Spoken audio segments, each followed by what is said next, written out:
Hello, everyone, and welcome back to The Golden Years, a show which is dedicated to inform our senior community. My name is William Mendoza, and today we have a special guest with us, Phyllis Ayman, best-selling author of the book Overdue, Quality Care for Our Elder Citizens. Welcome, Phyllis. Oh, thanks so much for having me, William. Tell us a little bit about yourself. Well, I'm a speech pathologist who's worked in over 40 skilled nursing facilities, and that's the basis of this book, which is my second one, actually. And the purpose really was to inform people about, you know, the care that their loved ones are receiving or not receiving, and to help them understand so they can become more informed and effective advocates for their loved ones in skilled nursing facilities, you know, short-term rehabilitation, memory care units. You know, a lot of different points I mean, there was so much that I really wanted to touch on. I think that we're going to be filming for 2 days, right. So get ready for that, you know.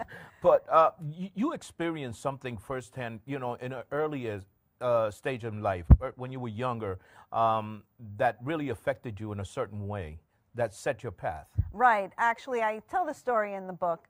When I was 15, my mother used to care for my grandmother who lived, we lived in Brooklyn and she lived in the Bronx. And she used to travel like 2.5 hours by bus and train for about a year because my grandmother had Parkinson's and had broken her hip and, you know, needed more help.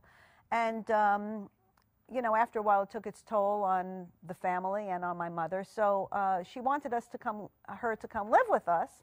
But she needed a hospital bed. My father didn't think that was a great idea. So there was a nursing home a few blocks from our house. And she would go, we put the, you know, my grandmother was there and my mother would go from early morning every day till the evening. And then there was a period of time where my parents went on vacation and my sister and I took turns taking care of her, you know, for those same hours that my mother did.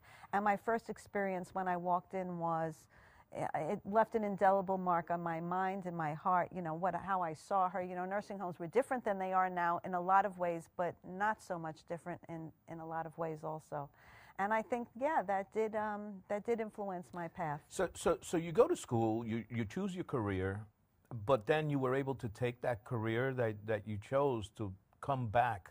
Correct. To try to make a difference. Yeah, correct. I actually started out in working in nursing homes in the Midwest in Wisconsin after I got my master's. But then when I moved back here, I worked with kids and I did a variety of different things. But I think that always tugged at my heartstrings. And so I did go to work in skilled nursing facilities and you know, long-term care. A lot of them also have short-term rehabilitation units. My specialty, actually, for many years was working with patients that are ventilator dependent and have tracheostomies. So.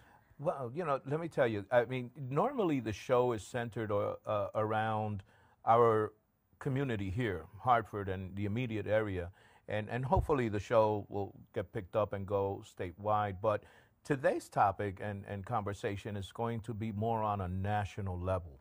You know, things aren't only happening here in our area. This is a problem that exists with Absolutely. this industry. Absolutely. To tell you the truth, that's what inspired me to write the first book, because as a speech pathologist who worked in, you know, many skilled nursing facilities in the New York City area, one day, I came across a piece of information that a company I was working for bought a facility in Nashville, Tennessee. And I was like, now why would they be going to Nashville, Tennessee? And then I started doing research, and I found out how big of a national issue this is. There are over 15,000 nursing homes in this country, and 11,000 of them are for profit. And that's kind of where some of the difficulty lies. Wow, wow, wow, wow. In spreading out and now it becoming a money-making industry, and that's like the key words, it's a money-making industry. Yes, absolutely. You know, nursing care continues to be substandard. Absolutely. I mean, you know, I think everybody acknowledges the fact that, you know, healthcare is a business.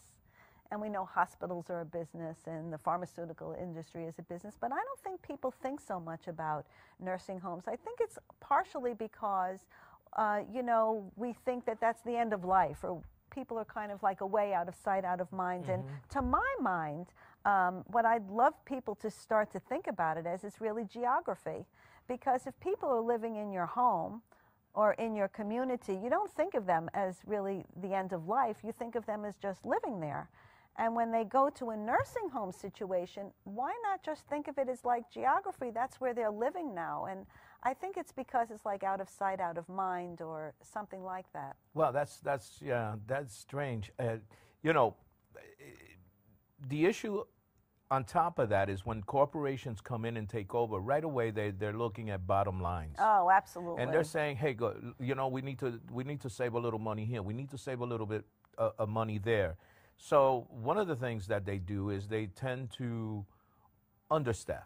Correct. Insufficient staffing. They don't want to put out those salaries, pay those insurance premiums for the family. They don't want to be able to put out that much money, try to operate lean, and just you know, affect the bottom line. You know, it's all about profit at that point. How does that affect the quality of care? Oh, you know, there have been so many articles for decades written about the fact that, you know, inadequate staffing affects the quality of care, either in terms of, I mean, there are particular medical conditions that affects, but also in terms of simple things like people needing to go to the bathroom, or people needing assistance with eating, you know, everyday activities. If there isn't sufficient staffing, then, you know, people are sitting there for long periods of time without having their basic needs met. And it's well known and documented that this is a serious issue. But, you know, if you don't mind, there's something that you just touched on about changes that happen when a corporation buys a facility or a number of facilities. I told you about it earlier. And it's such a simple, small thing that I've seen over and over and over again. Now, I don't know if it happens all across the country, but it certainly has happened in a number of buildings that I've worked in with many different corporations, where they start to decrease the size of the cups for the liquids that they serve. And I guess they're thinking that they'll save money on liquid, but you know, the opposite effect of what it has, we all need hydration, is just so huge that it makes one wonder why you would do that. Is, you know, the amount of liquid that you're giving a person that you're going to save on that's so important, you know, when against, you know, a person's well-being and you know, medical status. Is this more, you know, like an attitude towards seniors and elders? I mean, because I say, and I'm speaking for myself, because, you know, I'm there. Because we're both elders. Stop. I didn't want to say that. I'm older than you are. No, I didn't want to say that either. But, you know, it's like an attitude that, you know, when I need it, we don't have anything else to contribute. And we've been contributing our entire lives. Absolutely. You know, why, you know, the downturn all of a sudden and say they don't, you know, they don't matter. They don't matter. One of the things I spoke about here before was that, you know, like when it comes to elder law or problems in crime and so on and so forth, you know, the laws are so far behind, 20 years behind domestic violence and child abuse. Why is that? I mean, why the attitude that we at that point don't matter? And maybe that's not, you know, anything you have an answer for. But I think that that is part of the issue, that there is this notion that you've like run your course. Served your purpose, yeah. You know, that's why I titled the book For Our Elder Citizens, because I really wanted to emphasize the fact that these are people who've worked for this country and built this country and contributed to this country, and they are still alive and they are still citizens of this country and deserve what, it's a human rights issue, deserves what every other citizen deserves. I think, you know, if there's an American culture, I think it's more an American culture than than it is in other cultures, which I talk about in the book too, that in other cultures, elder citizens are revered for their wisdom and their contribution, and it's not so much here. And I think it also has to do with the words we use. You know, when you're 30 in this country, you're over the hill, and You know, if you don't know how to push which buttons to push on the computer, you know, your kids say, you know, you don't know what you're doing. I have that in my own family, you know. And I think it's just this attitude that, you know, what do you know? And, you know, we know better and you're over the hill and, you know. And it's crazy. You get caught up in life. You get caught up in the, you know, ho-hum of life. And you don't have time. You're setting your sights on, like I mentioned before, of becoming 18, leaving the household, and you're not considering what is being left behind, what's going on, what are you leaving, and then you don't have time because then again, you know, you start to raise your own family, you have obligations, you get busy, and life happens. But when I was growing up, you know, my grandmother lived with us. Right. And she was a big part of our life and growing up, and the stories they told. And I think that that's, you know, part of what's going on with the way they view seniors today.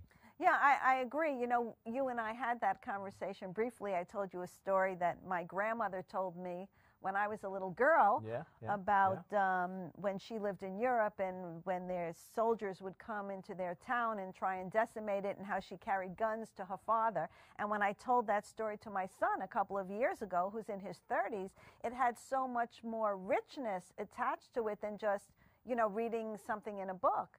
And I think that, you know, people have to value the richness of the experience that an older person can bring, and hopefully we can bridge that gap. You know, one of my taglines is "Our loved ones matter," and that's what I really want. How I want people to think about it: that our loved ones matter in many different respects. You know, they can still contribute, and maybe they're working, maybe they're retired, but there's so much more that they can contribute if we think about it that way. It's a mindset. It's definitely a mindset. Yeah, so crazy industry. I mean, so much happening.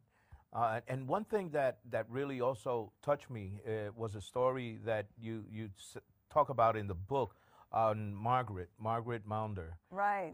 I mean, tell our viewers what the story is like. I mean, she's going to tell you the story about Margaret, but you got to read the rest of it. You got to get into the book and read the rest of it. But yeah, I'll just touch on it. So I have a friend that I met a few years ago, and she told me that her mother had been in a nursing home in Florida and had passed away the year before. And last summer, she was cleaning out her mother's belongings and came across this article. So it turned out that her mother had given an award to a nursing home administrator for quality care. I think she had a home health agency, and she gave this woman an award because in her facility, you know, she really felt that she was exhibiting quality care. And then all those years later, though, she wound up in a nursing home and was really, I'll say, the victim of substandard care and passed away. And it's just, I mean, I have the chills thinking about it when she texted me and said, "Look at this article I found about my mother." I said, "Is it okay if I include it in the book?" She said, "Absolutely." Yeah, that's crazy. You know, it's a great industry, but it's an industry that's in trouble. It's an industry that's not being paid attention to. Absolutely. You know, my mother was in a facility, and we had to take her out because she was just going downhill, and the fact that, you know, right away she's being medicated more, as you mentioned in the book, as a way of controlling and keeping them sedated a little bit, and so on and so forth, and calm. They said we need to keep them calm. You know, why isn't the government stepping in and offering more oversight to this industry? You know, it's interesting you say about the medicating, because they have started to come out and say that, you know, use of antipsychotic drugs to, you know, control behavior, to compensate for inadequate staffing or a variety of situations is no longer acceptable, but it still happens, and that's unfortunate. you know, the Centers for Medicare and Medicaid Services came out recently. I think I sent you the article, actually, about how they're now going to really have more oversight and oversee the state regulatory agencies that are looking into these facilities. And, you know, I mean, it seemed great when I read the article. When I saw the headline, I was like, wow. But then my second thought was, but they know this has been happening for years, so why all of a sudden now? Well, more people are talking about it.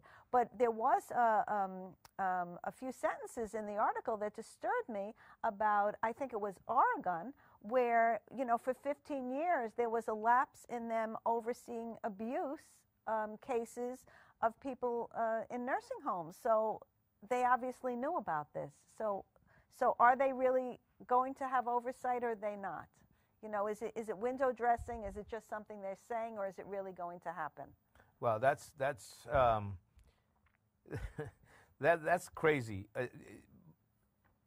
We need we need more people. I mean, these agencies. We need these agencies to get more involved. And I don't want to sit here and say, "Hey, look, it's all bad." It's not all bad. No, it's not. You have good. Absolutely. You have bad. Some are substandard. Some are thinking bottom line. But other companies are really, you know, caring for our loved ones. Right. You know, their hiring practices. You know, they don't have the adequate background checks for a lot of their employees. That's something that's being discussed now in a bill to create a registry. Right. Which is really important. I think that, you know, we just need more to be done, and I think that that's a question now that we should make to the state and say, hey, state, come on in, sit down with us and tell us what you're going to do for our senior community. You know, they also got out there and voted. But, you know, we have to have more oversight, because now an article in the Hartford Courant a week or so ago, you know, alerted that elder abuse is on the rise. Oh, absolutely. And you know, when you said this is a national issue, so I just want to bring up, because it's the state next door. About a month ago, I received a phone call early one morning. I was actually on my way out, because I also speak and I do seminars, and I was doing a seminar on caregiving, another very important topic we could talk about another time possibly. I was doing it at the corporate headquarters of ESPN, and someone said, listen, the Attorney General in Massachusetts is going to make a huge announcement. And it turns out they were investigating nursing homes, 7 nursing homes, over a period of years. And they finally came up with, you know, fining them between $30,000 and $200,000. But here was the most alarming part of that story, was there was a company that owned 2 of those 7 nursing homes that is not allowed to operate nursing homes in the state of Massachusetts for 7 years. So now think of all the people that, you know, were in harm's way all the years that they were investigating, and with this particular company who's now not even allowed to operate nursing homes in the state. So that's just one state over. Wow. Wow, wow, wow. And, you know, and no matter, I lost my train of thought, but the reason why people, you know, dread going to these places, because in my travels, I come across families in where we discuss, hey, listen, we operate a day center. I don't want to go to that place. Right. Right away, they kind of connected to it being a nursing home. No, this is just a regular day center, and you get to come back home. I don't want to have to do with that, you know, because they hear these stories.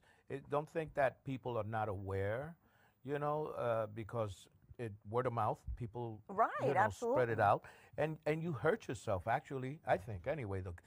As a company, as a corporation, you need to look at that, you know, and offering better care and stepping up your game will gain you more entry, more people to come in. Absolutely, because, you know, what I tell people is that, you know, it's a business, and every business needs customers. So if they don't have customers, they're not going to have a facility. Now, if you're a customer, if you go buy a pair of shoes or a car, or you go into a restaurant and you're not happy, you advocate and you say, listen, this is not the service I should be receiving, or this product isn't good enough, and that you really are in the driver's seat in these situations. I think people think that because they need the care that they're at these people's mercy, but the reality is they need you, because you're the customer. So it's really, what I want to impress upon people, that it's up to them to really demand the kind of care that they want for themselves or their loved ones. And how are you going to do that? I say being informed is being forearmed. You have to have the information. And that's where, I come in, because, there are plenty of advocacy groups out there, but I come from a place from the inside where I'm going to tell you how these things play out. Just like the situation I brought up about the cups. If I was advising somebody, I would specifically tell them to ask how much hydration their loved one is going to get throughout the day. Because we all know you should be drinking, let's say, 8 glasses of water a day, or, whatever the formula is. And I would love to hear what they would tell somebody, because people don't get adequate hydration. But they would not know that unless somebody like me told them that. Mm-hmm, mm-hmm. And that'll put them on alert. They're saying, okay, that's a really good question, right, to begin with. But the other thing is, I think that's why this book is important. And it's a funny thing. It was released in February? February 8th. February 8th. And it's a bestseller. Yes. So there's a humongous interest. Absolutely. In the topic and what you're talking about. And the statistics, when I opened it up and started reading, it was like going through another book that I put down, because I didn't want to get, oh my God, what the, really? It's just an interesting read if you're dealing in a situation where you have a loved one that is either a senior or is about to become senior, and you're moving them in and you're rearranging, and there's plans that you have to make for their future, because you have to consider that. Not only that, but if you're, in your 40s, 50s, being knowledgeable. Oh, it's so important. To set yourself up and set your family up so that they know what to do next. Right. I'm connecting with some elder care attorneys, and I have a meeting with somebody who's in estate law, because they also feel, they have people coming to them who want to make the financial arrangements, and they really should have this information as well, because something can happen precipitously. As we all know, nobody wants to think about something happening precipitously, but I've spoken to many people who say, oh, my parents are in their 80s, they're doing great, or in their 70s, but then, God forbid, something happens precipitously, and then you have to make a decision, and you're at the mercy, as I say, of the glossy marketing brochures, or the admissions person that gives you the tour and gives you the party line, but you really need to know the information that's underneath that. And so I'm hoping that people will understand that, and just like they arm themselves with, health insurance or car insurance, that, this is information that you really, really need. So what's next for Phyllis? Oh, that's a great question. Actually, I'm going to be in California May 12th. I'm going to be a keynote speaker talking about elder care for our elder city. Actually, it's called Elder Care in America, A Moral Dilemma. It's a fundraiser for a nonprofit. And I am doing other seminars in caregiving.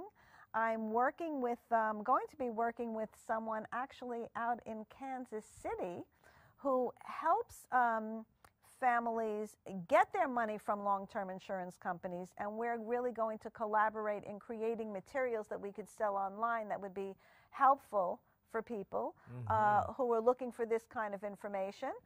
And in addition to that, I consult with families and individuals as they either feel they need this information, or actually, I just was on a call with someone about a month ago. His father had been in a nursing home for many years, and they were having a family conference, and I started to ask him some questions. He really had no answer to anything that I asked him, and so he asked his sisters, and they agreed to have me on the call with them, and I spoke with each of his sisters, and then they started asking questions that they never would have known to ask. And actually, he wrote a very nice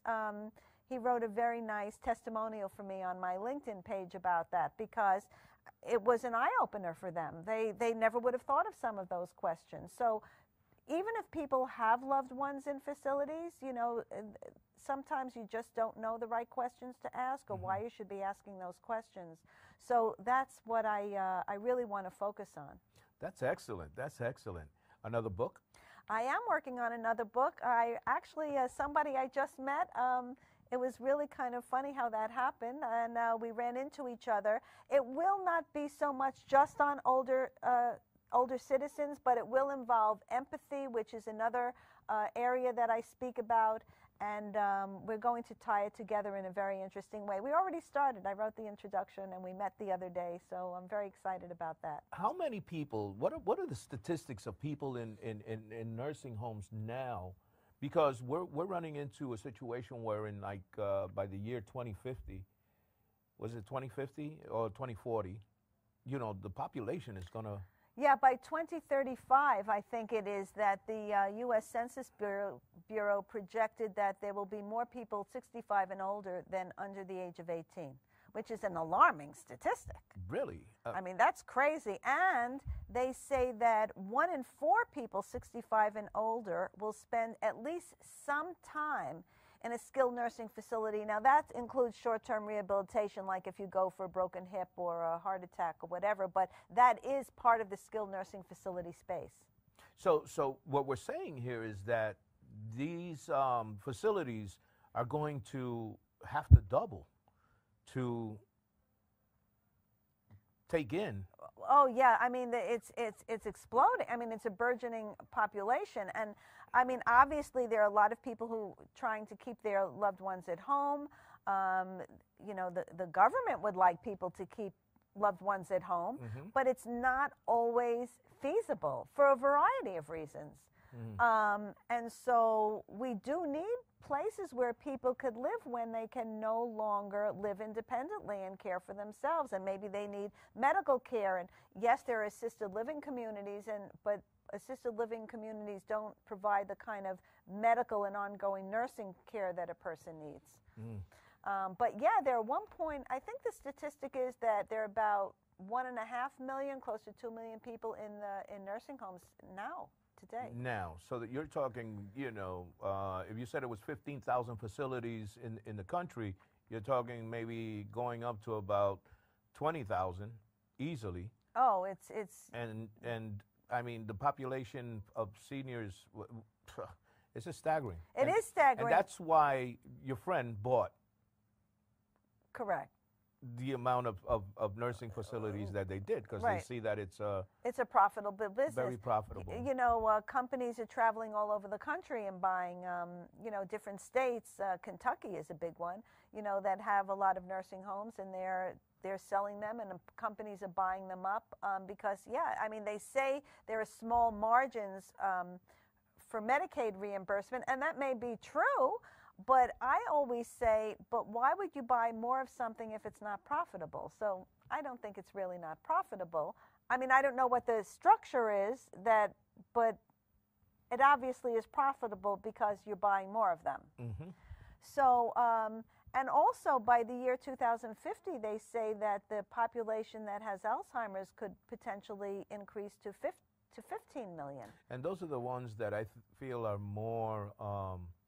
they're targeted because not very many people can take care of them at home. Correct. I mean, as the symptoms advance and a person becomes more confused, you know, it's interesting you say that. I had seen it twice. It was on 60 Minutes. I don't know why they chose this particular family, but it was a 10-year study of this couple, and the woman had been diagnosed with Alzheimer's. And as I say, I don't know why they chose them. But the first interview was, you know, she was actually fine. They talked about the fact she had this diagnosis. And then they went back 3 years later, and she couldn't cook anymore. She didn't remember the recipes. And, you know, they had been married for many, many years, and he vowed that he would always keep her at home. And then they went back 3 years again, and obviously the symptoms were advancing. And then they went back 3 years, like a year later, it was getting worse. He could no longer care for her by himself. He needed help. He was feeling very stressed out. He talked about really wanting to end his own life. He didn't see a way out. And then ultimately she deteriorated to the point where he did have to put her in a skilled nursing facility. And I mean, that's a hard decision for people to make. This is gut-wrenching. So not only are you dealing with the emotions of the decision, but then if you go and see that your loved one isn't receiving the kind of care that you know they should receive or you'd like them to receive, that makes it even worse. Well, you know, again, like I mentioned before, we're not here to say that there's all bad. No. There's good and bad. Right. But if you educate yourself, you know what to do. You know how to ask the right questions. You know what you're looking for, and you have to make that known. And when they're dealing with people that know, what's going on in the industry and so on and so forth, that they tend to be a little bit more careful. Right. Don't we say the squeaky wheel gets the oil? So if you go, I liken it to this, as a woman, when you bring your car in for car repair, most people know that they can kind of tell you anything, but believe it or not, in my 20s, I used to do my own car repairs. Believe it or not, I did all kinds of work, engine work, you name it. And so when I used to go and I used to tell them, listen, there's a noise and I think it's this, all of a sudden I got a different kind of response. They couldn't come back and tell me, well, you really need, $2,000 worth of work, because I had an understanding of what was happening. And I think this is the same. So I love to work with people and coach them and explain to them the different aspects of the facility they have to be thinking about. I work with people over a period of weeks, maybe 1 hour a week, or however they want to design it. And, we talk about, the food service area. We talk about, the medical services area, and the activities area. So they do have a background and an understanding of what questions to ask and why they need to ask those questions. So, Phyllis, where do we get this book? How can we find this book? Okay, so the book is on Amazon, and it's also on Barnes & Noble. I think most people probably get it on Amazon, but it is on barnesandnoble.com as well. And people can get in touch with me by emailing me at Phyllis, PHYLLIS, at voiceforeldercare.com, which is also my website, www.voiceforeldercare.com. Or they can reach me at 203-594-6878, which is also in the back of the book. Okay, great. I think that you guys should really get this book. If you have seniors living at home, if decisions are looking to be made, I think that this is an important read for you. Again, it's a bestseller. I love the cover. Oh, thanks. It just like reaches you. You Yeah. know, it really does. And it's an international #1 bestseller. And I'm telling you, man, Phyllis, thank you so much for being here. Oh, thanks a lot for having me. I really appreciate it. It's one of the last taboo subjects of modern society. Everyone's aware of it. Everyone knows it will happen one day. But even now, it's still one of those topics that we dare not mention its name. And yet, barring a tragic accident, all of us will one day become old. Each and every one of us. Remember, if you see something, say something. Thank you so much. See you next time.